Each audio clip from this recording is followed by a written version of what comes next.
Daily Detroit is brought to you by the community. Support our work at patreon.com/dailydetroit. Hello, everyone, and welcome to a bonus edition of Your Daily Detroit. This is going to air on Thursday, April 18th, 2024. I am Jer Stays coming to you from our studio at Techtown. You know, yesterday there was the State of the City address.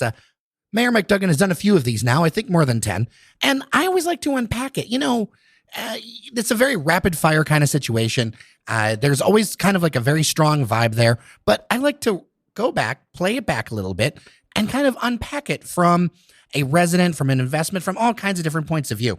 And to help me do that is none other than Chase Cantrell. He is the executive director of Building Community Value. He lectures at the University of Michigan. And, you know, some people call him a village builder, and I would agree with that. Chase, welcome back to Daily Detroit. Always so good to talk to you. No, it's always a pleasure to be here, Jer. Absolutely. And thank you for coming to the new studio. It's a bit of an upgrade from the garage. No, this is great. No, I really like it. I like the new deal. You can say you remember us when. That's right. All right, Chase, I'm going to warn people that this is going to be a little bit of an all over the place conversation because this speech was kind of little all over the place. It was. It really was. and being so rapid fire, it's hard to like parse into everything. So I guess we'll just kind of pull at some corners and go from there. Sounds good to me. All right. A lot of it was about security to get started, a high concern for Detroiters. Absolutely. So he talked about public safety. We first started talking about police, the investments in the police force. He had a shout out to the chief of police who got invited to the White House. There was a huge round of applause in the audience for that. But, you know, one of the more interesting things that he talked about, and he talked about this during his 10th State of the City last year, this was his 11th, was the community violence intervention program. So this was $10 million allocated to community groups. He called them activist groups, but community groups throughout the city of Detroit who got certain zones to try to bring down the crime rates in those areas. And he was very clear. He was skeptical about it last year. That came through the State of the City last year. He was just like, we don't know if this is going to work, but it has been working. It's been a phenomenal program. $10 million for a huge return. Some of these zones have seen a 43% decrease in violence in those areas. So he's going to re-up it for some community groups. But for me, this is an interesting juxtaposition because the police department gets over $400 million annually. I think it's $441 million for this upcoming budget. So we just completed budget season, so we know where the money is going. And CVI is only getting $10 million. So it's just interesting how he's framing the need for these community programs, but we're only getting, that's less than 1% investment for those who love the math. We're just not investing in these programs a lot, even though we're seeing that it's working. And this is not new. I mean, we've seen CVI programs piloted in a lot of Black and brown communities across the nation since the 1970s. So to approach it as though it's this new, innovative, never before tested thing is, not quite true. I think it reminds me about his frame of things. And if you're newer to the Detroit conversation, you might not remember that his background is as a prosecutor. That's right.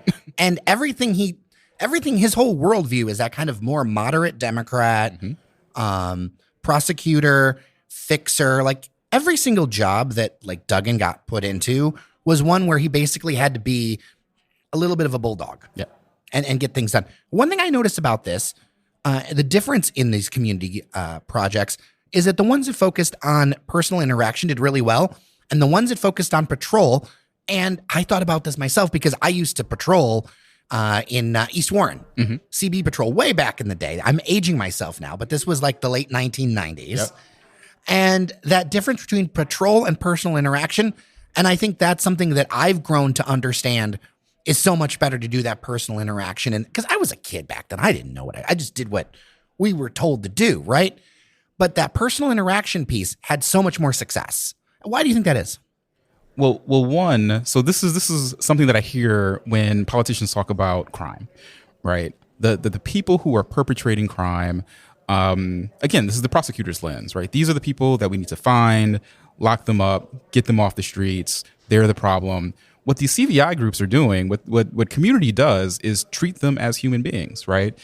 We understand that you are committing these kinds of violent crimes for a reason, right? there's so much trauma, and I'll use that word. There's so much trauma in the city of Detroit.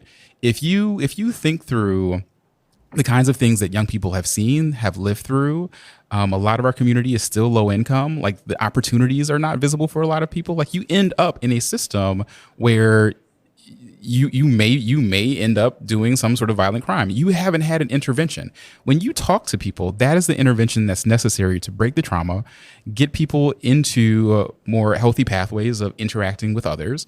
But you have to talk to people and treat them as humans. That's the key. Look, and this trauma is not just about, how you feel or whatever. It is a very real experience. And I mean, I don't want to bring up too much of it because it's difficult, but for listeners who don't know, we're talking about people who have seen family members killed. Mm-hmm. We are talking about people who have had multiple things of theirs stolen. We've had like very strong incidences. I'm going to give you an example. And I hope he doesn't mind me bringing this up. So my brother, who lives in the neighborhood where we grew up, their house was broken into some years ago. My niece is young, and she was younger then. And her response, because no one got hurt, but her response was, "I'm so glad that no one killed my daddy." And for me, just thinking through, I grew up 3 blocks away from where she's growing up. Things haven't changed much since the 1980s, 1990s when I was growing up. But she will, if she remains in Detroit, I hope she does for a very long time, but she's going to carry that with her into adulthood as a Detroiter. Like, oh, this is what it means to live in a city like Detroit. And that has consequences for how people develop. Warning for listeners, first sidebar here. Is this part of what's driving the intense black flight?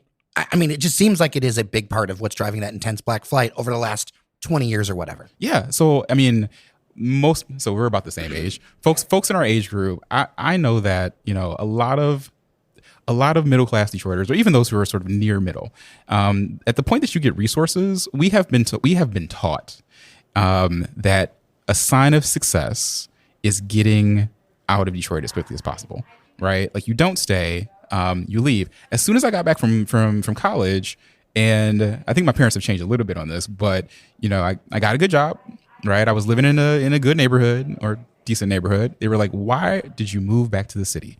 You should be moving." And their frame of reference, I grew up on the west side. You should be moving to like a northwestern suburb, Southfield, Farmington, Royal Oak, wherever. I remember talking to a council person or someone running for council in Warren, and the stipulation of generational wealth of their father helping them buy a house. Mm-hmm. You got to do it in the suburbs. Yeah. And so how does the city fight that? Well, one of the ways, and I mean, we talk about public safety. So, right, it's investing in people. Like a lot of what we heard in the state of the city was sort of asset centered, thing centered, right? Like we're going to talk about more about that, but mm-hmm. it was buildings, it was parks, it was greenways, right? It was all the things. And what I felt was missing a lot was the people centered notion. How are the activities that the city is doing actually impacting people? And we can talk about safety. We can talk about opportunity. We can, even though it's not the mayor's job, schools, we need to talk about how we interact with youth. The things that we do for youth, that is the mayor's job, even outside of the school system. But there are all of these things that prevent someone from seeing opportunity in the city of Detroit, and that's what make people leave, right? So, I mean, that's what we have to think about. We have this moniker that, that the mayor's been using for years, all neighborhoods have a future, right? We need to be thinking about all people have a future. What is the future for the people in the city? Not just surviving. A lot of people are just trying to survive. How do we allow people to thrive? That's how we keep people here. They have to see a future for themselves, and if they have children, they have to see a future for their children.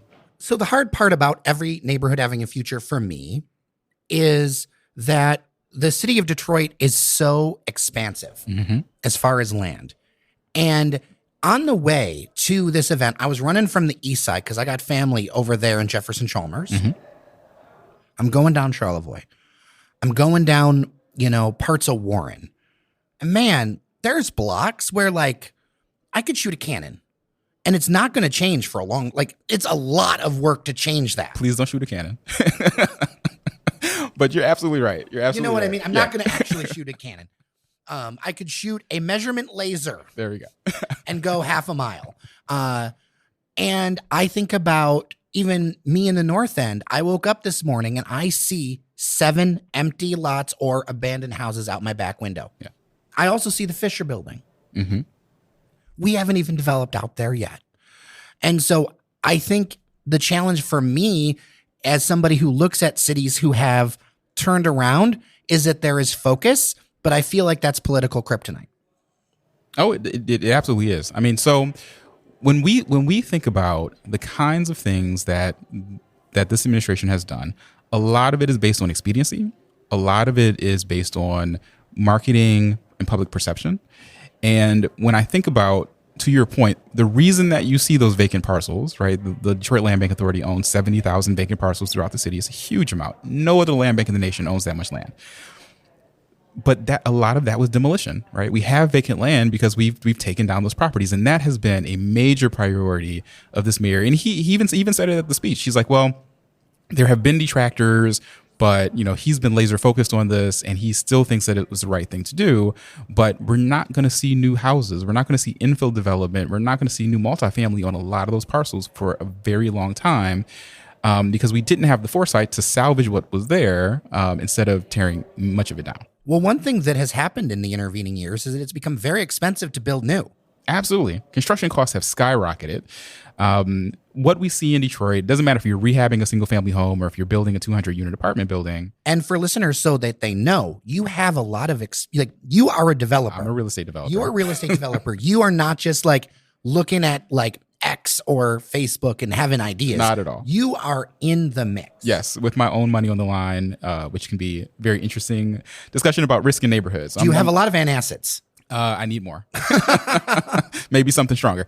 But construction costs have skyrocketed, right? So what we see is that, whether you're rehabbing something small or building something big, the construction costs, no matter how much you put in, the market's going to say it's not worth that amount. So if you are rehabbing a house all in for $100,000, the market might say it's only worth $68,000. And I use that number for a reason. We'll come back to it later. So it doesn't make sense to do development in a lot of places from a market perspective. So you have to have incentives and you have to have subsidies from government, from philanthropy, from others to make these projects work. And there's just, again, Detroit is 139 square miles. It's huge. It's about the same size as Philadelphia. It's a big city. We just don't have enough capital to build at the scale that we need. So you have to have a focus in some point, but what are we focusing on? This has been my big question for developers, for the city.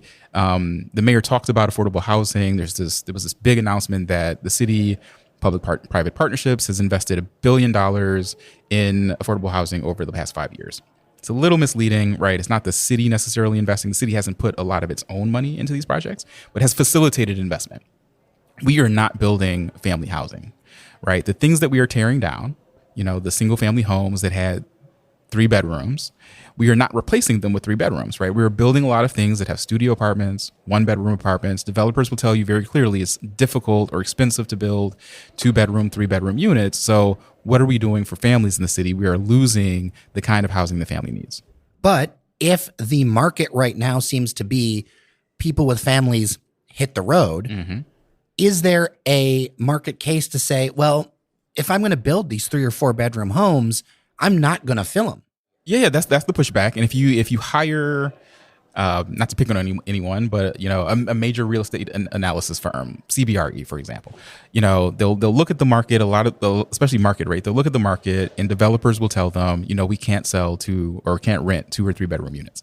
Part of that though is all of these things intersect, right? We have to look at, if we're thinking about family housing, how is DPSCD doing, the Detroit Public School Community District, right? We are doing better than we have in the past, but it's still not necessarily a thriving school district, right? So people are leaving because of schools. Public safety, we talked about that. The traumas that people experienced in the past, but are still experiencing, people leave because of that. All of these things connect, and we don't have an integrated plan that really says, all right, we want to keep families here. How do we do that? How do we check all these boxes and really focus on this particular thing? So if you're a developer looking at the market, is it your job to sort of try to fix some of these problems? No, it's government, right? Government has to have a focused approach to say, all right, we want to retain families. We're going to work with all of these other actors to make sure that we can and focus resources in that way. We don't do that in a coordinated way. But isn't that going to be very politically difficult? Isn't that a situation where you're going to have to tell some people yes and some people no? as a politician, you are always telling someone yes and someone no. You're always making choices. And my argument here is that we are not making the right choices in the city. We are saying yes. So, a lot of symbolism sort of bookmarked the State of the City address. We started with all of the what the mayor calls ruin porn, right? Well, what the media also calls ruin porn. So all of these large vacant buildings that people used to tour through, and it went viral all over the country. Yeah, exactly. I mean, I knew people from Canada, from Europe, from other places who would come to Detroit, and what do they want to see? They wanted to see the vacant factories, the vacant skyscrapers. They wanted to see those things. So Duggan is saying the ruin porn industry is closed. That was his phrase. All right. Well, in terms of symbolism, we start with those big buildings. We ended the speech with a recreation center being named after a courageous community member who has been fighting for her neighborhood for a very, very, very long time. She's 86 years old. But again, it was very thing-centered, right? How do we fix the buildings? And when you're doing that, it's like we're saying no to some of the less popular things that might really help people. What are a couple of things you would have liked to see? So, okay. So first, I mean, we talked about the affordable housing. How can we build for families? That's one thing. He talked about he talked about the environment and sustainability. I thought this was the most curious bait and switch. So he started off by talking about climate change. Great. I'm glad that came into the State of the City address. He mentioned flooding. That was his intro into the conversation. So we all know that we've been experiencing flooding, especially on the east side of Detroit, Jeff Chalmers, waterfront communities all throughout the district. The folks who live on the east side are seeing their basements flooding over and over again. Again, we talk about trauma. Like the amount of times that some of these homes have flooded is just astronomical. So he starts with flooding without going into any detail about flooding. It was just, I'm going to mention it and then I'm going to move on. His response to sustainability and climate change was solar panels. And he talked about at length putting solar farms into neighborhoods. So he talked maybe 5 minutes about the process for selecting the communities that would have these solar farms, the incentives for homeowners that live near the proposed solar farms, getting I think it's up to $15,000 in subsidy for things like new roofs and other home repair. But he didn't address the flooding. So I would have loved to understand, in terms of sustainability, in terms of, again, responding to the needs of real people, how we fix that issue in the city of Detroit. The solar farm thing was interesting to me because, in a way, it is focusing neighborhood development, because you are saying, in this part of a neighborhood, there is no world where we're going to be building houses here. Mm-hmm. We're going to literally make this a solar farm, which in practice, I'm not necessarily against. I'm all for alternative energy. I'm for the idea of saving the city money. I'm for the idea of solar streetlights. I will say that there's nonprofits in Highland Park, like Solidarity, have been great organization. You're starting to see that focus, but in almost a sideways manner, saying this area is going to get investment. This area is going to get solar panels. I don't necessarily think that that's wrong, because I know the fiscal structure, the lack of investment dollars available. So you may as well put the land to some productive use. It's interesting how everything kind of comes in a sideways way, as opposed to a direct manner, and saying, okay, well, this is an area that we're going to invest in, and this is an area that we're not. I think that was maybe one of the original sins of the Bing administration, to be so blunt about it that it politically stuck him up the whole time, even though I think at the end of the day, he said it wrong and it was rolled out weird, but he was right. He was honest. He was honest in his approach. And that's what worries me, is that honesty doesn't get rewarded. It does not. However, right, if I were a resident, I am a resident, but if I were an East Sider, grew up and lived on the West Side. East Side's the best side. I got to tell you that. East Side's the B side. Listen, my partner's from the East Side. I will have to agree with you now. I am just a few blocks east. I lived west of Woodward for a while. I started dissolving.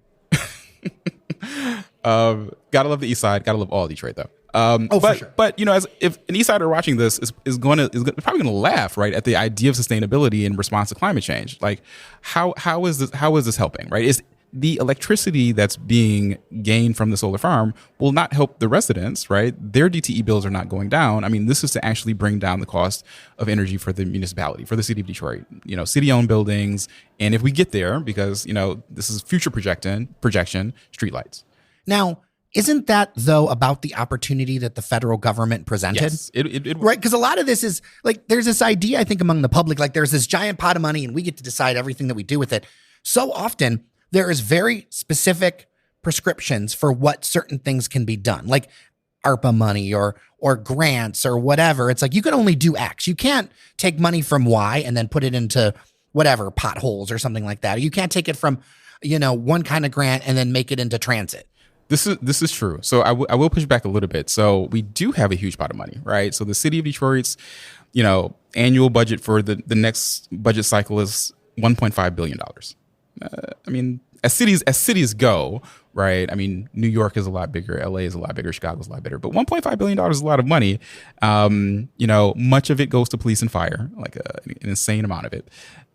But we don't have a participatory budgeting process, right? We don't have real community input into how that budget is adopted, the priorities of citizenry, how we measure success over time. Like we don't do outcome oriented budgeting either. So we have these big pools that go to departments. Lots of people don't really know how it's spent, and community members aren't brought into the process to be asked how we're spending that money. So that's an aside. I really do think that we need participatory budgeting in the city of Detroit.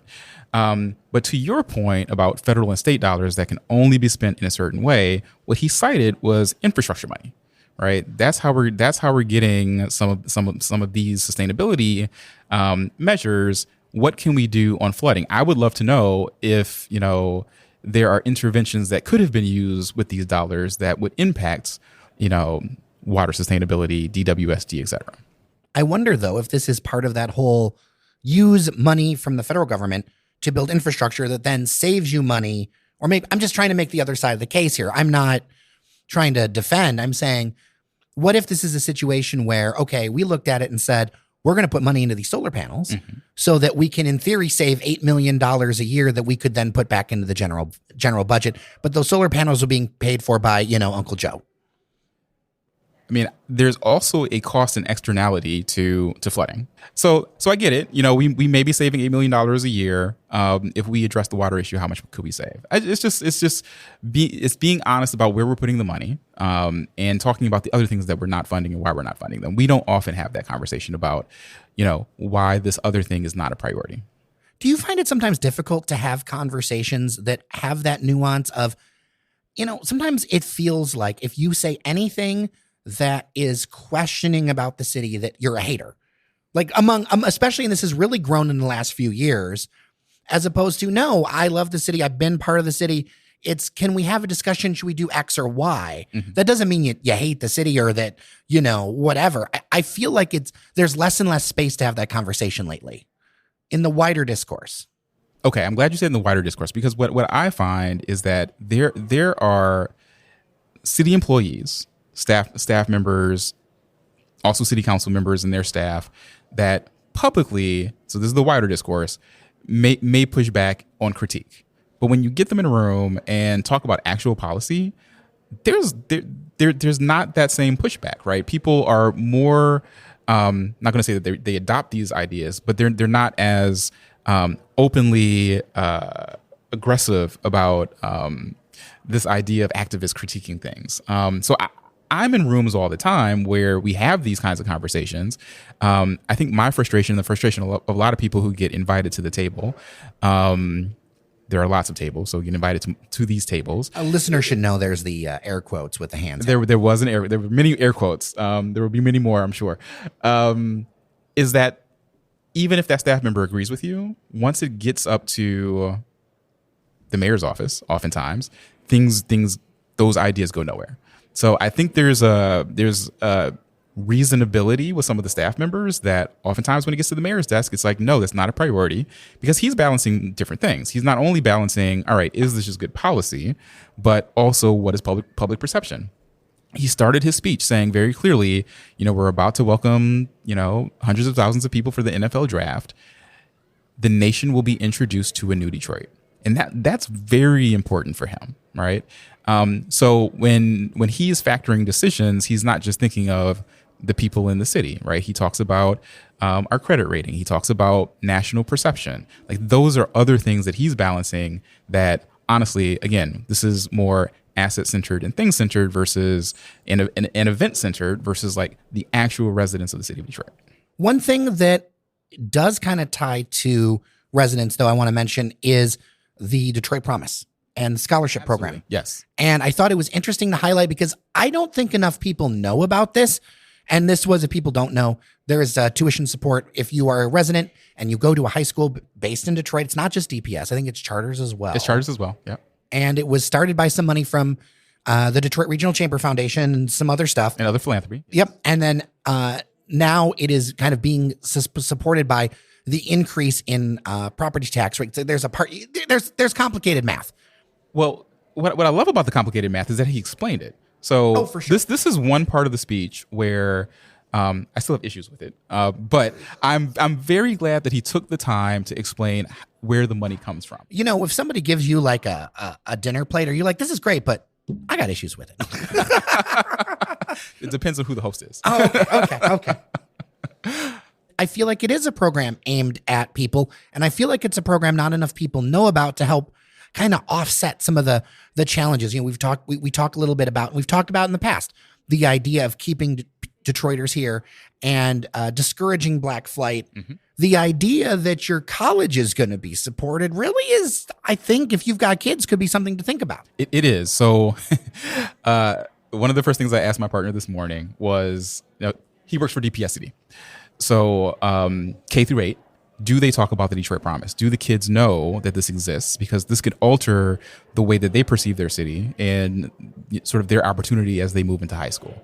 So there's a question mark there. I do wonder how the schools are letting kids know and their parents about this kind of opportunity. I think the Detroit Promise is a great thing. So I'll start there.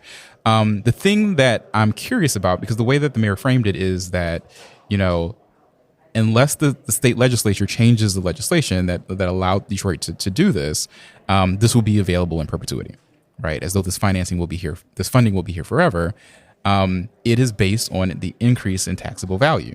So in order to keep funding this, we need to keep having increases. And as we know, in a tax burdened city, the idea that the hope is that we continue to have increases in perpetuity, I think is problematic, right? At some point, will we continue to have increases? That's automatically a question mark. The housing market doesn't work that way. Assessments don't work that way. So will there be some problem in funding in the future? So I just sort of push back on the idea that this will always be available, given the way that he explained the funding source. I would love to see the foundation and the giving community step up in a special way with this one, because yes, I love the idea that it's got that. I think it's tax increment financing, right? I think was that. I don't remember. So it's not just the TIF. It's the increase in assessments. So that increase in value year over year, tax capture from property taxes. Right. You can set aside a percentage of that into this fund to fund the Detroit Promise. Right, and it would be great to see philanthropy add to that. In my mind, it would be. I'm with you. Where it's like, okay, we're going to bolster this and get this fund to the point where it's endowed. Right? Wouldn't that be great where it's endowed? That would be absolutely great. Because that's what I think about, whether it's this or places like Belle Isle or others. There are certain areas where we're missing large chunks of financial picture that other cities just have. Right. Like I look at, and again, he didn't mention Belle Isle in the speech because it's a state park. But in my mind, one of the reasons we got to where Belle Isle is because we never had like the deep funding pocket to say, okay, like Central Park or other major city parks, there is an endowment here. We're going to pull money from that and then not have that affect the city budget. Yeah, absolutely. And so many issues with things in Detroit. I was talking to somebody who came here from Chicago. The average household income in Chicago is 71 grand plus. Mm-hmm. Here it's like 36, 37, something like that. So many of, I think about Mayor Coleman Young and one of the issues of, people got to make money. And if Detroiters made 71 grand, a lot of these issues that we're talking about, there'd be enough resources just naturally in the system to fix them. Including things like affordable housing. Like we're always going to need affordable housing. Which is another point he talked about. He talked about that a lot. But the reason that we need affordable housing in the city of Detroit at the scale that we do is because we have such a large low-income community, right? Mm-hmm. People don't have enough resources. People are not making enough money. And what's interesting, he talked about the unemployment rate, coming down, but there are so many people. This is what often sort of irks me when people talk about unemployment, is that they never talk about who's actually in the labor force. So the number that we hear cited all the time is only the people who are already employed, so actively in the labor force, or who have been looking for jobs, right? If there are people who are not looking, the way that the Bureau of Labor Statistics measures this, if you're not looking, you are not counted in that number. We have over 200,000 people in the city of Detroit who are out of the labor force. Really? Yes, adults over 16. Wow. So, I mean, some of that could be retirees, seniors, right? So there's some of that. But there are lots of people who are of working age and who are capable, who have just given up on looking for positions. So when the mayor says something like, there are thousands of available jobs, which may be true, right? Part of this is that there are people who are not in the labor force and who are no longer looking. So we have to wonder, again, why that is, how we address it, how we get people into the system. And I never hear government officials talking about it. Is that a problem that is above the pay grade? What I mean by that is we have this problem in a lot of urban areas in America. Mm-hmm. Are there some things the city can do? But I also feel like the federal government has left behind a lot of urban areas in America. Oh, that's a whole different podcast, right? A lot of the things that we're talking about, whether it's employment opportunities, whether it's affordable housing, whether it's, you just name your social issue, it's an abrogation of the federal government's obligation to its citizens. Like a lot of the money that we used to get in the 1950s and 1960s, by the time we got to Nixon, and certainly by the time we got to Reagan, a lot of that money dried up. And Democrats haven't done much better, right? We haven't seen the sort of inflow of capital into cities that we used to see. So municipalities have had to be really innovative, and states have had to be innovative in again, choosing the kinds of things that they're willing to focus on. I don't think it's above the pay grade, though, because if we are not publicly talking about it, if it is not a priority of a mayor, then it will never get solved. Is he worried that if he talks about it, it'll stick to him? Right, that whole perception thing, right? Listen, I'm not in his head. I don't know, but I on the flip side, I would say if not only would it stick to him, but we talked about the credit rating. He talked about the credit rating going up. So S&P as well as Moody's have increased the credit score. We're back to investment grade in the city of Detroit. If you begin to talk about things like a massive number of people, I think it's 45% who are not in the labor force, that may impact our credit rating, right? So it's not just sticking to him, but it could have other externalities that he might want to avoid. We're talking about a lack of investment over the years from the federal, state, whatever. One area that's shown up has been transit. Absolutely. And transportation. People don't realize, I remember when Detroit buses worked. Like in the 80s, my dad didn't have a car. And we took the 25 Jefferson downtown all the time, right? Was it the grandest thing in the world? No, but was it pretty much on time? Yeah, right? There was a lot more funding. I have learned over the years that there used to be a much higher state match, other federal dollars that came in to support this stuff. I also know regionally, one of the reasons why we have so many issues with transit is we just don't pay for it. We don't pay for it. We do not pay for it per capita. We just don't spend much on it. So I should say the we might be a little problematic because, I mean, Detroit, we definitely need to spend more, but, we do spend our dollars on transit. Regionally, right, for all of our lifetimes, right, like we have not been able to come up with a regional plan that actually would allow this to function in a way that other regions, like we don't think regionally enough in the city, would allow us to actually create an ecosystem that functions, that gets people to where the jobs are in the communities in and outside of the city of Detroit, and would allow us to pay for things like salaries. We're not paying the same wages as our suburban counterparts. And what's interesting to me, I mean, Mayor Duggan was very, very honest and clear about this. He's like, we have not fixed the buses. Right. He was just very clear. He's like, year over year, we know that this is a problem. We're still trying to address it. He wants more buses actively on the streets. It's interesting that you mentioned the 80s. I'll also reference the 90s. So when Mayor Archer, before he was mayor, when he was candidate Archer, he put out a document. It was called Thoughts for a Greater Detroit. I really had to track this thing down. I mean, it's at the main library for anybody who's interested. But he laid out all of what he saw as all the issues in the city. And what's sobering, I was about to say funny, but what's sobering is a lot of the same issues that we're dealing with today, he identified in like 1991. And buses was one of those things. We had more buses on the streets in 1991 than we do today. So when you say that, the bus system functioned better, it actually did. We had more buses. There was more investment. He was comparing Detroit. Candidate Archer was comparing Detroit to places like Washington, D.C. that had hundreds more buses than we did in Detroit on the street. So this has been a systemic problem for decades. So how do we address it? Because when I get into rooms, I feel like there's this huge push, and I haven't heard it directly from the city, but when I hear it from leaders and developers and everything else, the word on everyone's tongue is autonomous. And unless we're going to build like a super duper people mover system, like with rail, like that's in reality, that's a long way out, right? Autonomous self-driving technology still has a long way to go. Mm-hmm. How do we even think about getting from here to there? Because I feel very stuck by the transit discussion of the amount of money we have to spend. And yes, we do spend some in the city for sure, but I feel like we're in this like loop where we can't seem to get out of it for a long time. Well, part of it is when there is not only political will but corporate will, things get done. So the Q line is a really interesting example, mm-hmm. right? I mean, we spent not really the city. I mean, our corporate investors who really wanted to see this federal money. And some federal money, which was a match though, so we had to come up with the money locally first. Decided that little over 3 mile stretch was worth investing in.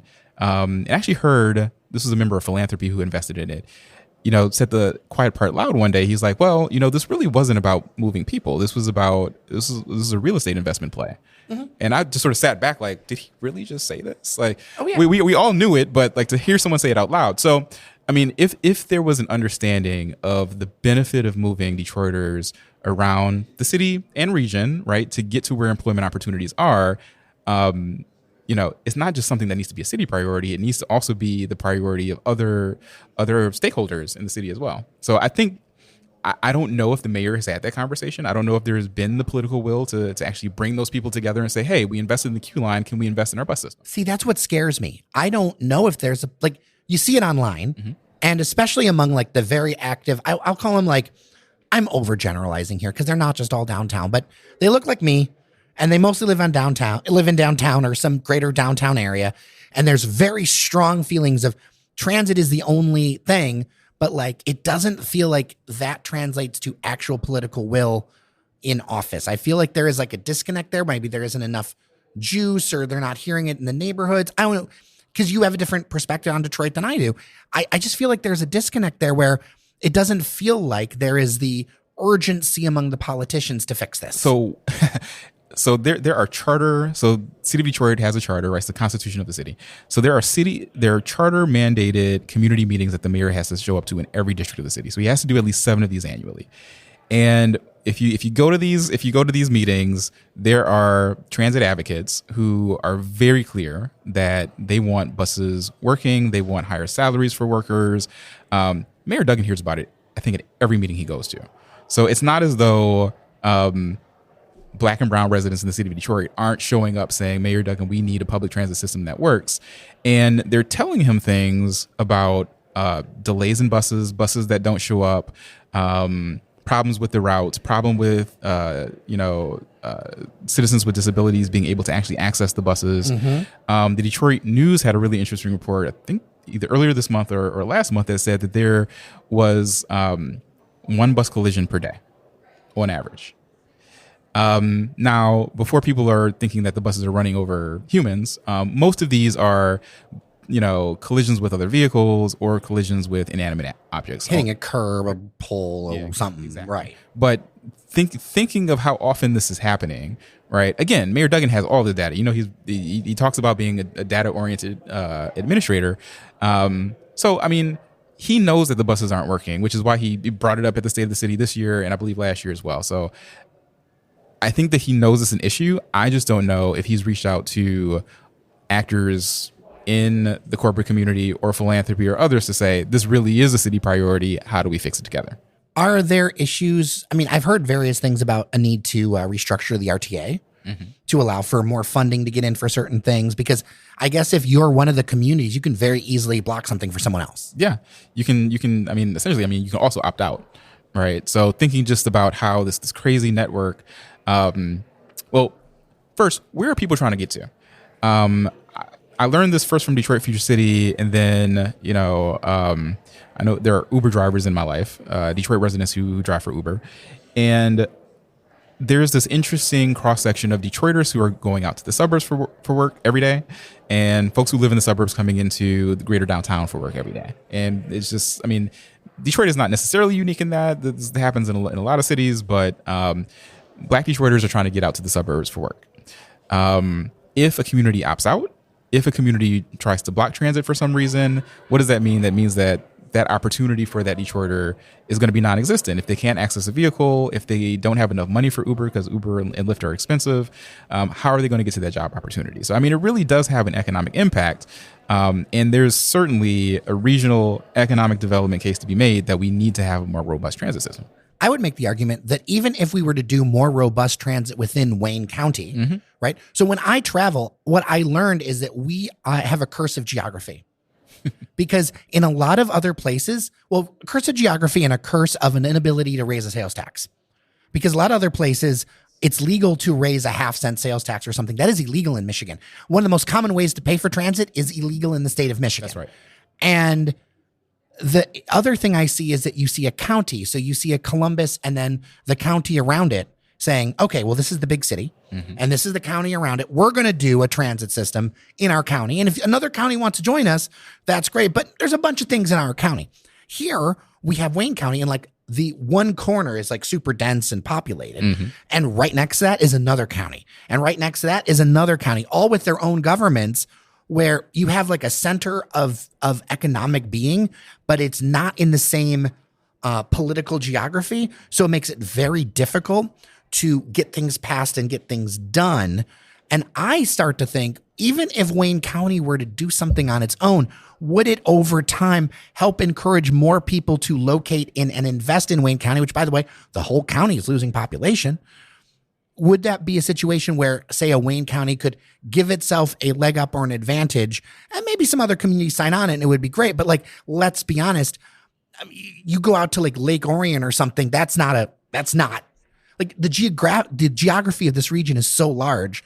I feel like some of our expectations around what can be connected, especially by fixed line, are a little over the top. No, I think that there actually have been initiatives between, or at least proposals between the counties who are willing, right? So Wayne, Oakland, even going as far as Washtenaw. Is that where the jobs are? I guess is part of the question, right? Like a lot of Detroiters work in Oakland County. A lot of Detroiters work in Macomb County. Even if Wayne were to do it, how long would it be before we had an integrated system? I mean, that's really the challenge. Doing these things piecemeal is not what most regions do. Like, I don't want the perfect to be the enemy of the good in a situation where I have been covering this and watching this for more than 25 years, and what we've been doing has not worked.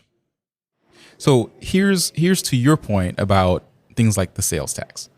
Again, I don't know if Mayor Duggan has done this, but we have to be exploring sales taxes, entertainment taxes. There are other revenue streams that cities use that we cannot in Michigan, to your point, right? This would have to be approved by the legislature. And to some extent, for some of these taxes, would have to be a constitutional change. So how do we actually get the political will outside of the city of Detroit, outside of Southeast Michigan, to allow cities like Detroit to do these kinds of things? I'm interested to know, will Mayor Duggan continue to fight for those kinds of things, or will he begin to fight for those kinds of things?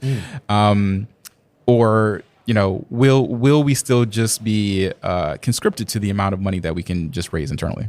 Abandoned vehicles, something very, very popular online, are videos of abandoned vehicles in Detroit and things just showing up. And I know it's something that's a concern for a lot of residents.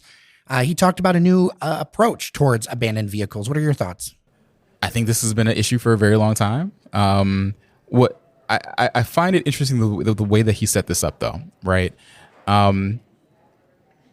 He talks about the way that he talks to community members, right? Like he'll show up in a neighborhood, open a woman who was sitting on the porch waved him over, talked about the car across the street being an issue, and he was like, I've seen different versions of this video for 11 years. I mean, I know. I've seen It's good. That's one of the things about him that I got to, like, he's one of the best politicians in the state because he's a strong storyteller, but he's a strong storyteller. It's that same kind of push, you know? Yes, absolutely. And he sort of started off the speech in the same way. You know, when he was the candidate, Duggan, he went into a lot of homes and actually talked to real Detroiters. Like that's the narrative. But I think it belies something deeper, that he begins to focus on something when not looking at things as a systems approach. He's had to have known that cars has been an issue for, I mean, all the time that he's been in office, but it took this one moment of a resident calling him over to her porch that he then decides to create a system out of it. To try to give him some credit on that, though, is that not kind of how his MO, his entire political life, where he's a fixer?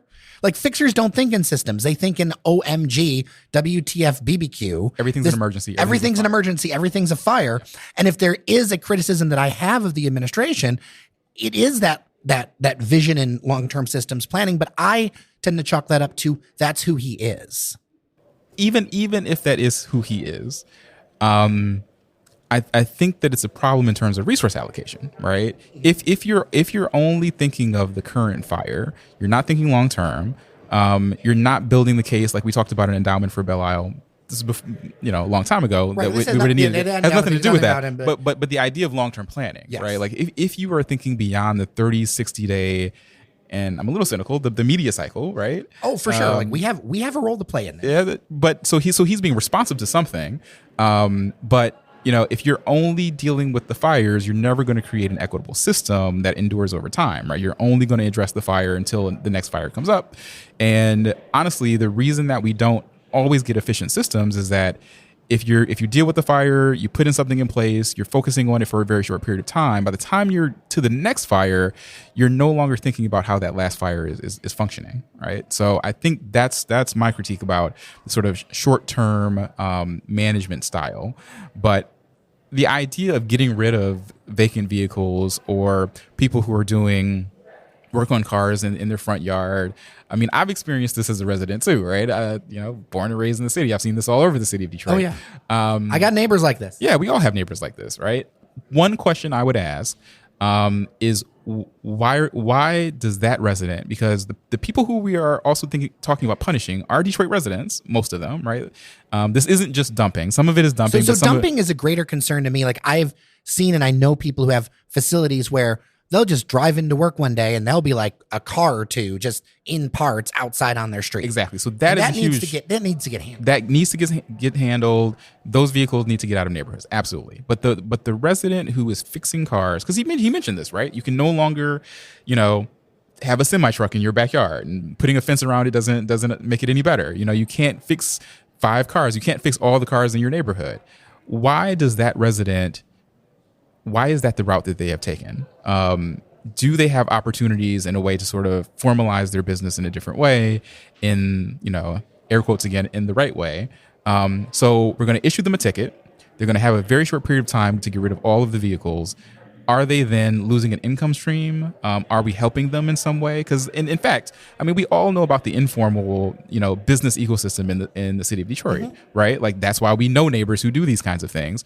All right. So now we're going to tell them get rid of the cars. What then? What does that resident do then? What will be their response to continue doing what essentially is their informal work practice?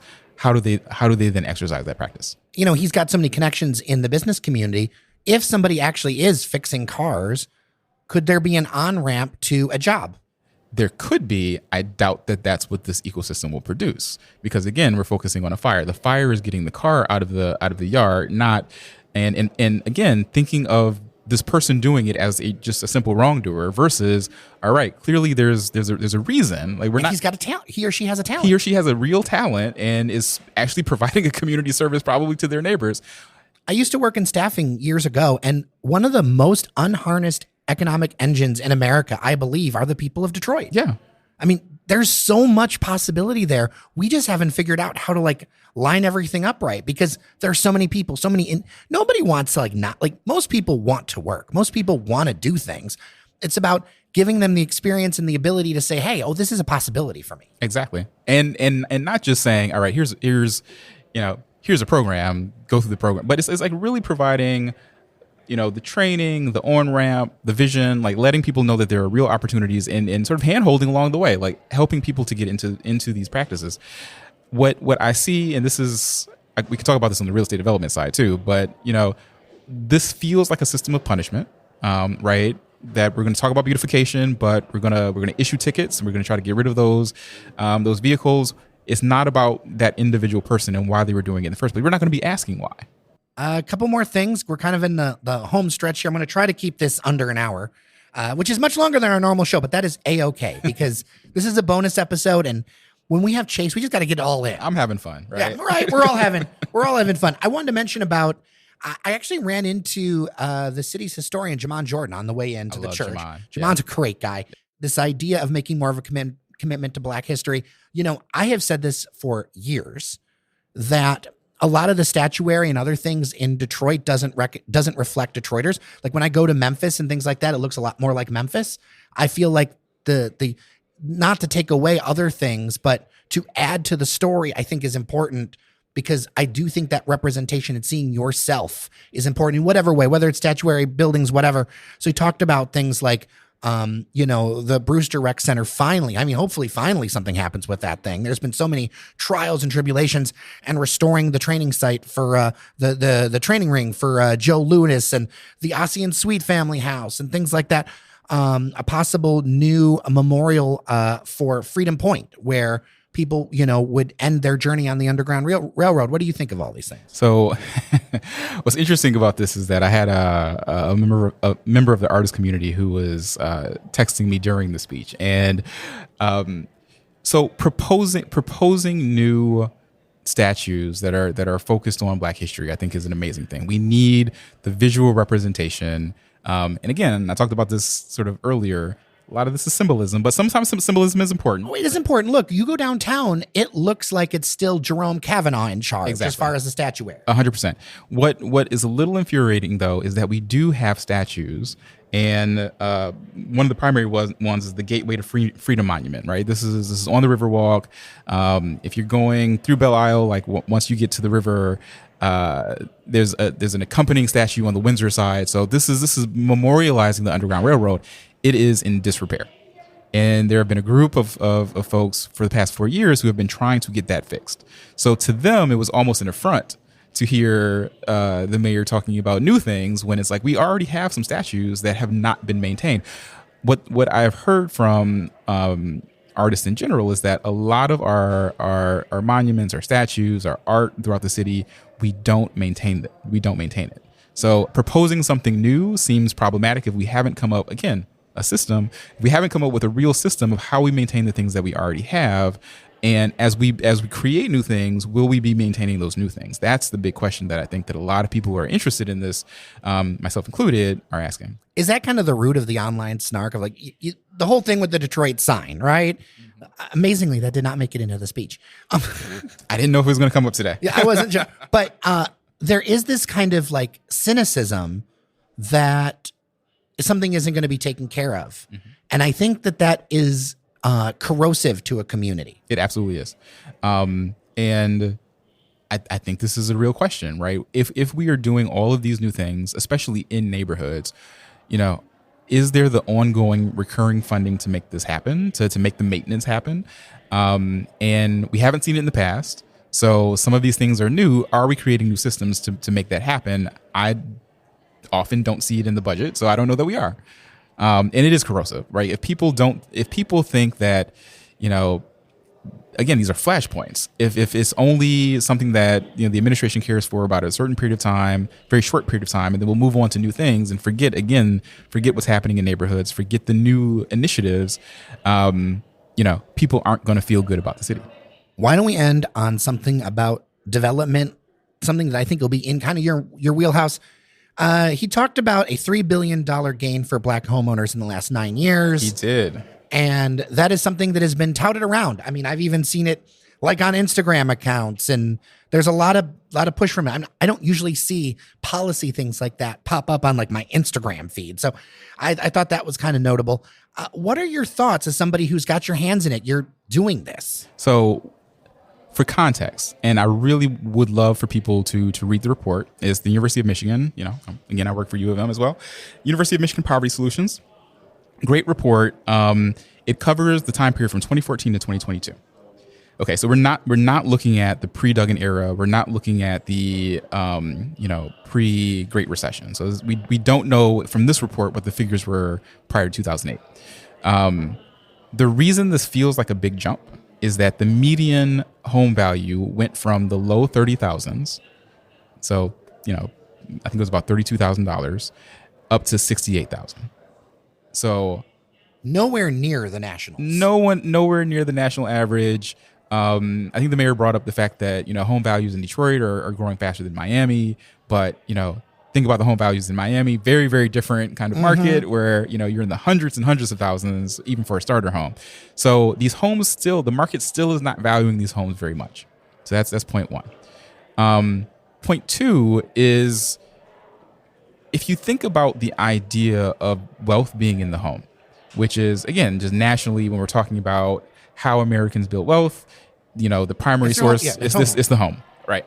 How do you access that wealth, right? Because equity in a home without you being able to use that equity in some way is again, mostly meaningless for the actual homeowner. So the two ways you access that equity is either you go to a bank, get a loan against it, pull it out, and you can use it for something, right? This is what the mayor talks about sometimes. He says, yeah, you can use that money to start a small business or to send your kids to college, right? That's the concept of equity.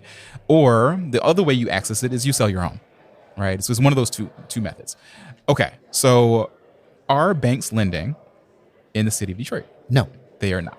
I mean, there are. So, and this is something I want to highlight for listeners, because I'll hear listeners be like, oh, things are so expensive in the city. They are in very few areas. The rest of the city, we have an upside down market where it is very hard, even if you have a little bit of money yourself, to do a rehab.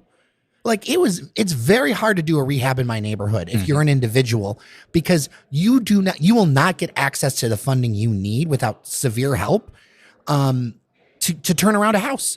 So the way that I always think about this is I try to use a clear number. So if you put $100,000 all into a house, right, and the market tells you it's only worth $68,000 that I mentioned earlier. I said we come back to that very number. Specific. A bank won't lend against that project, right? You can't go get financing for $100,000 if the asset's only worth $68,000. Insurance companies won't insure that, right? The whole sort of finance ecosystem will say that this deal does not make sense. Homeowner or developer, whoever you are, we are not going to give you the financing to do that project. So I am not celebrating in the same way that the city is. As we increase property values, again, these are the kinds of things that the market responds to. The reason that our credit rating went up, one of the factors that they turn to is the increase in property values. They cited that. For a lot of Detroiters who are tax burdened, right? Property taxes are capped. You can't have over 5% increases year over year if it's your principal residence. That 5% can be very hard for seniors on a fixed income, low income residents, et cetera, right? So the celebration for me is, how do people access the wealth? Can they? We just said is very difficult. And two, on the other side, does it burden the homeowner even more? I also think about this. And I've seen this trend, and I don't have data for it, but I see it with my eyes, okay? It's that somebody from another city gets a little bit of money together, they sell a place or whatever. Yep. Then they can come to the city of Detroit. And of course they're coming to the city of Detroit because this place they're coming from, prices across the country are very high. You sell that place. If you come here with cash, you can run the table and create that wealth to the point where the bank will give you that loan because you can front yourself. You said 68, that $32,000 gap or whatever. That's a small amount considering some of the things that I have seen where it's like, oh, if you sell a place for $600,000, $700,000 in another more cost high market, take that money. You have so much financial power over what happens locally, that of course you can run the table because you are making up that financial gap yourself, while locals or people who are even in the regional economy where we don't have those same kind of incomes cannot compete. Even people who say, I've even seen these issues with people who say, hey, I want to move into the city. I want to buy a house and I want to rehab it, but I can't access that financing. That's right. Because of the issues that you're talking about, leaving not just Detroit residents, but Metro Detroiters and Michiganders out of the loop. Because if you're coming from Phoenix or California or New York or whatever, you can run the table. And you're absolutely right. And to take that one step further, so if you do come with cash and you're able not just to buy your principal residence, but you're buying investment property, which is what a lot of people from outside of Michigan do, there's a correlation between increasing property values and increasing rents, right? A lot of these homes are being rented out once they're rehabbed. And we have seen in the same, 2014 to 2022 period that rents are going up higher than inflation, right, in the city of Detroit, right? So part of again, I'm not celebrating in the same way. Part of my concern is, the University of Michigan Poverty Solutions says that 54% of Detroiters are house rent burdened, meaning that they are spending more than 30% of their income on rent. And the narrative often is that Detroit's so cheap for rent and whatever, but that's a mind-blowing number. It's a mind-blowing number given the number of low-income residents that we have, right? So we can come back to the income question that we talked about earlier. But absolutely, this has a direct correlation to how much people are spending, whether it's on the home or renting. Higher property values creates issues for many people. How do we even up that system? Because obviously you've got to have investment in communities. That money's going to come from somewhere. But how do we even up this system? Because in my mind, I think this also goes back to the flight question.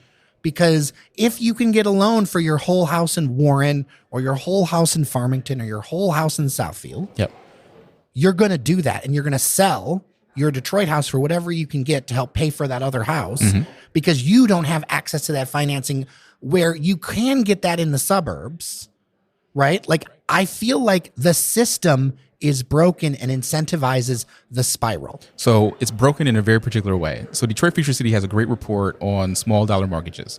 And a small dollar mortgage is anything essentially under $100,000. Banks do not like small dollar mortgages. And mostly it's very difficult to get a small dollar mortgage in the city of Detroit. And if we know that our median home value is $68,000, guess what? That's a lot of the property in the city. That's not getting a mortgage, right? Right. So part of what we need to do, and again, I think that this is part of the mayor's job, is to advocate with banks and credit unions and community development financial institutions to ensure that we are getting more small dollar mortgages in the city, because is not a lack of demand. We actually have a lot of home buyer programs, home buyer trainings throughout the city. And there's data for this of how many Detroiters go through these trainings annually. It's a lot of people. And on the other end, when they try to actually buy a home, the financing is not there. So there's interest, there's demand. Detroiters want to be homeowners, but we don't have a financial system that allows it on the back end. So I think there's some advocacy that has to happen on the part of the city of Detroit. And also, I think that there are creative actually just met with someone from the Fed this morning. We have a Fed branch in Detroit, just talking about the ways in which philanthropy can be creative to sort of incentivize banks to do more. Because what the banks are concerned about is risk. And oftentimes low income Black and brown communities are just seen as risky. How can philanthropy step up to sort of shore up the gap such that banks don't feel it's as big of a risk to lend to Detroiters? Are there any solutions on the horizons or something that you would like to see? Well, again, beyond these financial institutions doing more of these kinds of mortgages, we do have down payment assistance in the city of Detroit, which helps a bit, but it doesn't help enough if the lender isn't willing to lend in the first place. So I mentioned community development financial institutions. These are nonprofit financial institutions, of which we have quite a few in the city, who are supposed to stand in the gap when banks don't lend. They need more resources. So what I would want to see for those that are particularly working in this, single family mortgage space, things like Opportunity Resource Fund is one of them, making sure, again, this is a role for philanthropy. And to some extent, if we can get state and federal dollars, that would be great too. But shoring up those kinds of institutions to do more of that work if banks aren't going to do it. Chase Cantrell, We could keep going, but I'm going to leave it here. All right.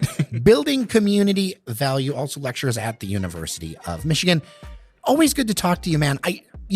Please come by more often. I Definitely. always appreciate you, and I feel like I learned a lot. I'm glad we kind of had a back and forth with some of this stuff and unpack stuff in a spirit of building a better Detroit, as opposed to a spirit of tearing anything specifically down. Like, how can we make this place better and bigger? That's the goal.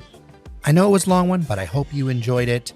As always, thank you to our members on Patreon, patreon.com/dailydetroit, for making these kinds of episodes happen. I am Jer Stays. Do not forget to drop 5 stars on your favorite podcast app. Remember that you are somebody, and we'll talk tomorrow.